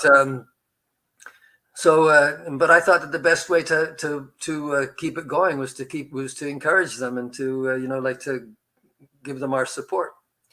But it shows that even with support that they mishandled it a little bit. So in 1979 already things were starting to bubble to the surface, and people were starting to be a little bit concerned that this is not the way that really things were supposed to be going. So I also felt like that. I was also feeling that there was, that the atmosphere in ISKCON was troubled because of a sense of confusion. Actually, I'll tell you something. That when Prabhupada left this world in 1977, I was in Mayapur, and we received the message, the report, and so immediately all the devotees went to the temple, right? This is just a natural thing to do. I mean, just everybody just dropped whatever they were doing and they went to the temple. And so I remember I was there in front of the temple and I was crying like everybody else. But my mind was thinking that Prabhupada, there's so much left that I need to learn. And I can see that the people who are leading the movement, the Bhavanandas, the Jaipatakas, whatever their good qualities may be, they don't have that kind of, sanskara. They don't have that kind of depth. And, what they're going to do is they're going to just keep pushing things, like at the first in 1978 in the first Mayapur meeting after Prabhupada left, it was all right, preach, preach, preach, preach, say to the world, It was that kind of, so that was about the limit of it, the idea of boiling the milk, that didn't figure in anywhere at that time, right? Mm-hmm. The whole idea was to keep this insane momentum that had developed, with Prabhupada, and that momentum did continue on for a few more years. But I was in India, and I was in contact with many Indian devotees, and especially when I heard and learned about the issues surrounding the disciplic succession, I felt very much that this was a cause of the problem. That I might not feel so strongly about that anymore, but at the time, I certainly felt that there was something that there was a problem. That the problem was more at the root of things, and it perhaps, this splitting off of the Gaudiya Sampradaya, and the separation of the Gaudiya Math from the rest of the Gaudiya world was not really desirable. And so I went to Lalita Prasad Thakur, who, like I said, was. Lalita Prasad Thakur took initiation from Bhaktivinod Thakur, whereas Bhaktisiddhanta Saraswati, although he got Nrsinga mantra and a few other things from Bhaktivinod Thakur, he never got official initiation from him, whereas Lalita Prasad Thakur did. So I felt that since Bhaktivinod Thakur was such an important figure in our sampradaya, that I really wanted to, make the connection with him. So, people accuse me of abandoning Srila Prabhupada or abandoning the movement, but I feel that I did it in the interest of boiling the milk. I thought that it was necessary to as a historically minded person, as someone who wants to know the history of our sampradaya, who wants to know how things happened, how things developed, where the problems were, what kind of original, how original are we allowed to be? What is the room for innovation? What does it mean to be, to follow the scriptures? What does it mean to all these are questions that I was very interested in. So at the time, especially, a big part of it was that Raganuga Bhakti and Siddha Pranali, all these things were a matter of concern. So Siddha Pranali, Bhaktivinod Thakur talks about Siddha Pranali. Bhaktivinod Thakur talks about Siddha Pranali, especially in Harinama Chintamani, in the last chapter of Harinama Chintamani. But he also in the last chapters of Jaiva Dharma, also in the last chapters of Chaitanya Shikshamrita, he talks about these things, and Bhaktivinod Thakur was a strong believer in Raganuga Bhakti and in Guru Pranali, and Manjari Bhav and all these things, and doesn't shy away from it. I mean, it's at the end. It comes at the end of these books, but nevertheless, it's not something it's part of the system. It's not something that's outside of the Gaudiya Vaishnava system. And so now that by eliminating that completely, perhaps there was some abuse. I don't know, that people were going around calling themselves manjaris and dressing like gopis. I don't know. Perhaps there were some people doing that. I mean, there were some people in Nitai Gaur Radhe Shyam, there were some cross dressers in there. There's even. Yeah, so you went to Lalita Prasad.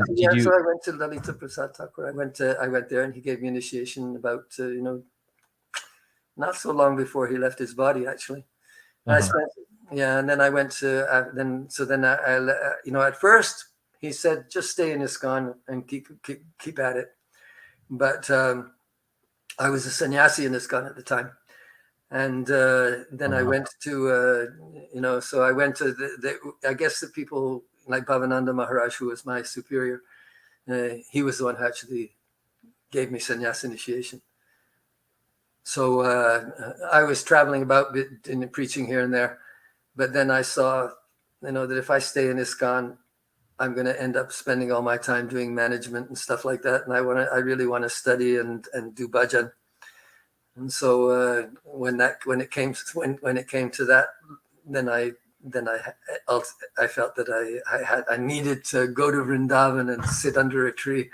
Right. When you said that he gave you initiation, is that like, you were already initiated by Prabhupada, so how did you harmonize that? I know you're criticized for that as well. So yeah, so that's what the people would think.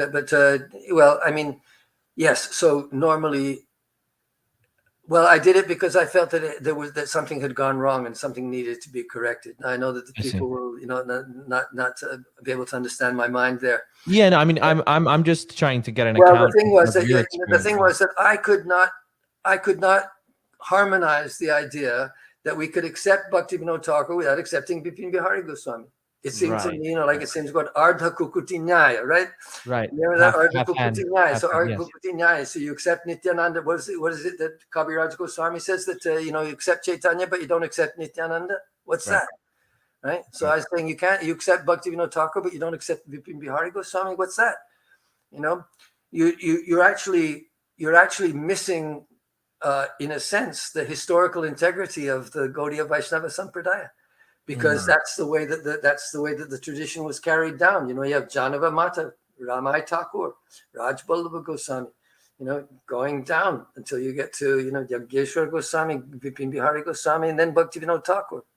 I personally, I would accept that he took Diksha from Vipin Bihari and I Goswami, and I respect that. But like, when you say like they don't accept him, like what does that actually mean? Well, Okay, well, it means there's a couple of things involved. One is that you say that the Diksha Sampradaya is less important than the Shiksha Sampradaya. Right. But right. rather than the two of them being, but if you say that, then you have to say that, well, what's the Shiksha? What is the Shiksha? So the Shiksha says that, Guru Padasras Tasmad Krishna Dikshadi Shikshanam. So Diksha comes before Shiksha. Right. So there in the, this is Bhakti Rasamrita Sindhu. So that's right at the very beginning. Now, listen, there are all kinds of different ways that things happen. So I'm not going to, I would say that, I'm not a rules person. I'm a Raganuga person. But at the same time, I mean, there are certain elements of tradition that are not easily rejected or tossed away. Bhaktisiddhanta Saraswati wanted to be free of the Goswamis, the Nityananda Goswamis. He didn't want the Nityananda Goswamis and the Advaita Goswamis to have monopoly. And actually, they don't have the monopoly. There's no question of them having any monopoly. Anybody can give initiation. But of course, the Nityananda Goswamis will often say that, an ordinary person should not just give initiation. The initiation, the Goswamis were given that task. And so the task of being initiating gurus in the Gaudiya Vaishnava Sampradaya is the Prabhu Santans, what they call Prabhu Santan, the offspring of the original Prabhus.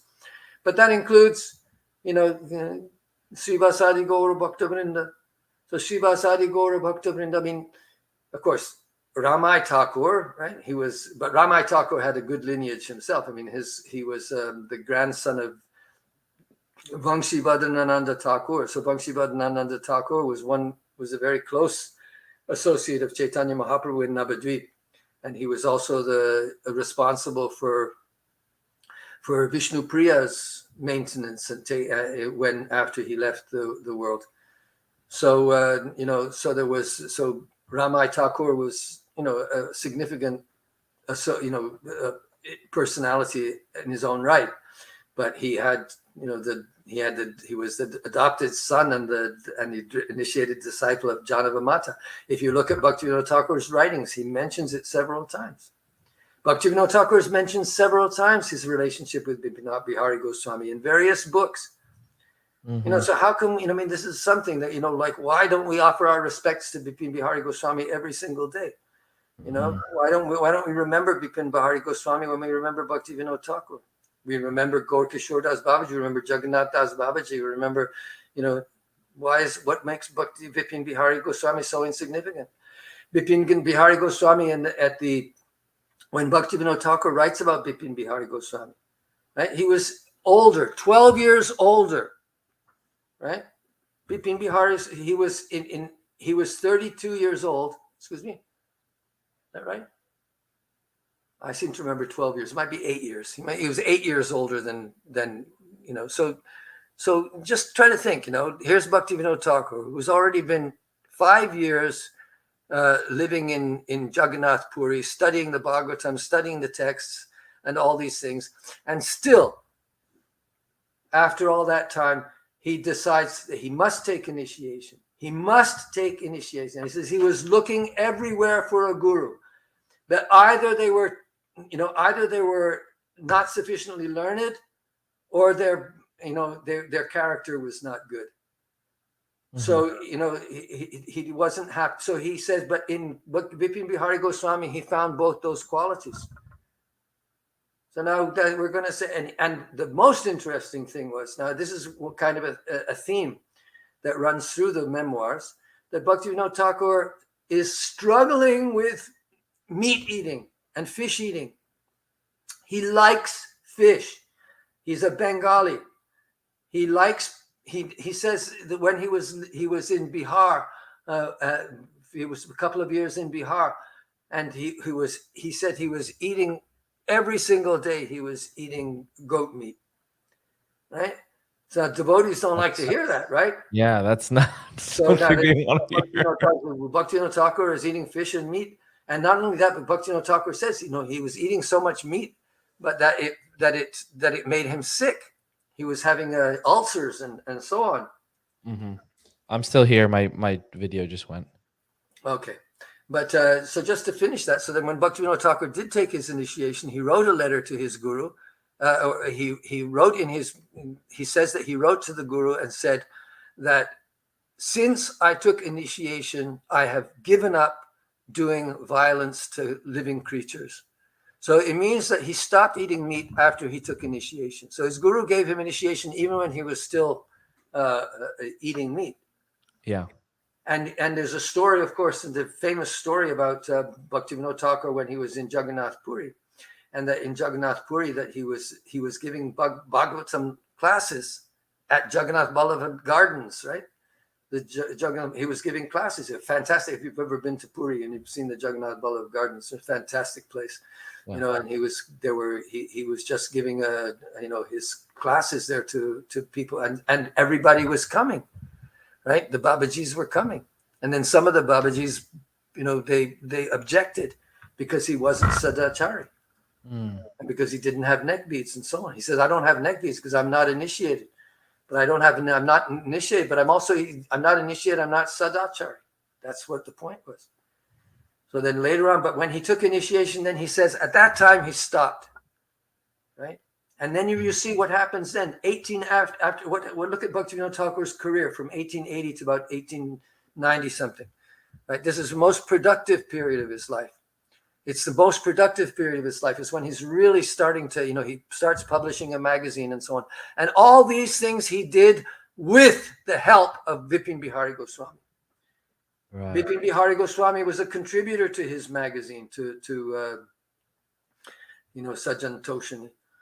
And Bipin Bihari Goswami was even a member of the committee for the preaching of the birthplace. But what happened was that the birthplace became a big problem because as time went by, less and less people accepted the authenticity of the birthplace in Mayapur. And that's a whole other story. I don't want to get into that. I would like to. I was just thinking we have to do a part 2 because we're at a cliffhanger here now. It's a good place to stop because we're at 1 hour and 46 minutes. But this is a very fascinating history. You know so much, and for people listening, I mean, Jagadananda Prabhu is not just a kind of normal person. You've done a PhD, and you've done various very in-depth study on all this stuff. So. I'd like to do a part 2 with you if you're into that. No problem. I don't mind. As you can see, once you turn me on, then the switch starts. Difficult to get the switch turned on. And I'll do a better job next time of reeling you in a little bit more. I think we got basically. I mean, I was really rather. I would have preferred, let's say, to talk about Preeti Sandarbha, which is where I'm at right now. Yeah.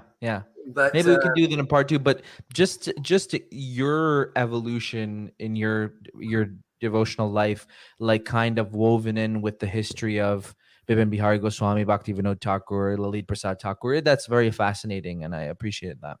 Well, it's certainly these. I mean, listen, people often, this problem with the Sampradaya. Just today, an old friend of mine from Toronto, who is a devotee in Toronto, and he's become a Ritvig now.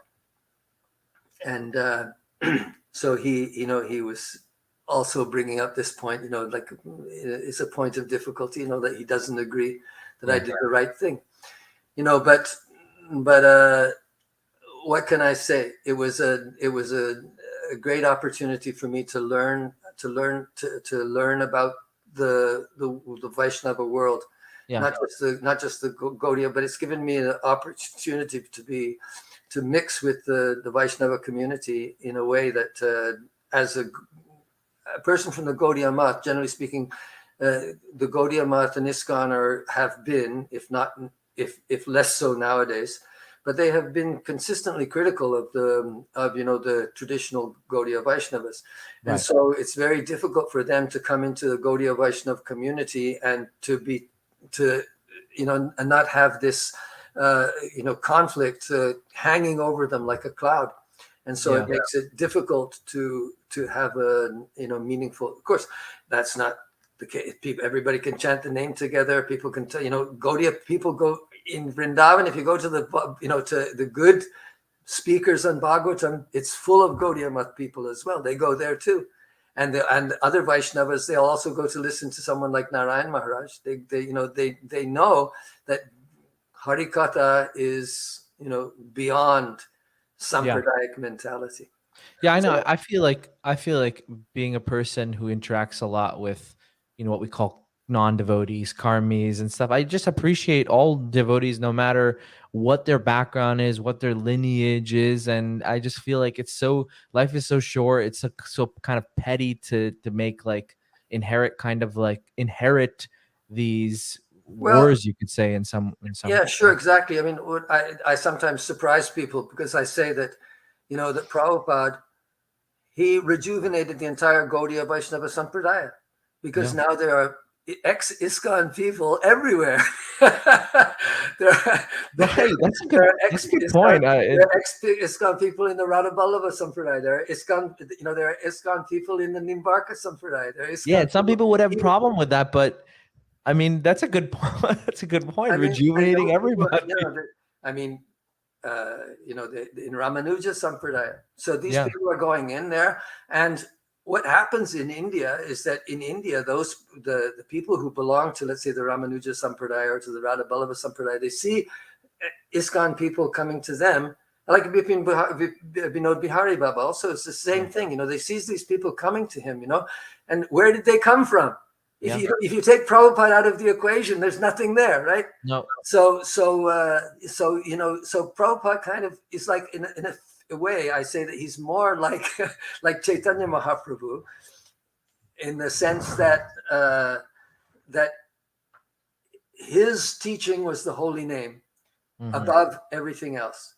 Yeah. And of course the scriptures and so on and everything else that went with it. Yeah. But if Prabhupada was teaching Indian culture, right? Because if you look at Prabhupada, one of the things that I got from Prabhupada, and that, I learned Bengali, I learned Sanskrit, I learned Hindi, right? And I spent a lot of time studying these things, right? Because I wanted to boil the milk. I mean, it's the third time I've said that. But the idea is that this idea of boiling, I wanted the authentic, I wanted to find the authentic thing. I wanted to know what it was really like to be a Gaudiya Vaishnava in Bengal, and not just now, but in the 19th century, in the 18th century, in the 17th century. What was going on? What was going on? What was life like? What did people live like? What was Bengal like in the 16th century? What was Bengal like in the 19th century? These are important questions that have to be answered, because they have the historical ambience has a great effect on the way things develop. Yeah. So, I mean, from a modernist perspective, you could say that Bhakti Siddhanta Saraswati was doing something that made a lot of sense. It was something that was logical to say, okay, look, it's ridiculous to have these, inbred, monopolies of the disciplic succession that. But at the same time, there's another side to that coin also that has to be considered. All right. Well, if you want to see Jagadananda Prabhu's blog, it's up here on the screen, jagadanandadas.blogspot.com. You can see everything we've talked about here. He's actually documented on his blog, his whole history. If you want to go through that, it's very fascinating, very fascinating. So let's do a part 2, Prabhu, at some point. And we'll continue this very fascinating. Take a different, of course, if there's any questions left over, we'll see probably in your comments on the, you leave comments open, so people will probably. Exactly, yeah. We'll see the comments, yeah. The whole point, all these things are really, in a way, they're external, right? The internal thing is bhajan. The internal thing is Shravanam, Kirtanam, Vishnok, Smaranam, Padasevanam, Archanam, Vandanam, Dasyam, Sakyam, Atma Nivedanam. This is really what we're supposed to be doing.